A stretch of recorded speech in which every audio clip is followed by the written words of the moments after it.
This is IoT Learning Kit.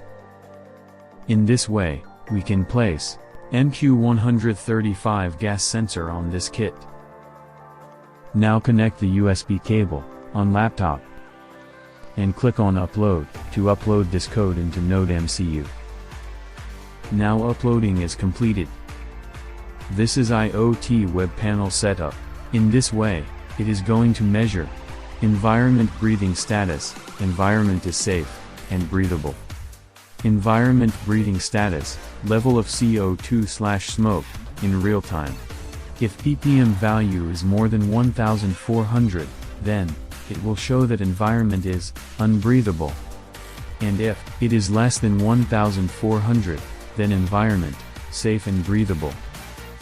If in real-time environment has smoke, IoT web panel will show smoke, and in all other cases, it will show pleasant environment.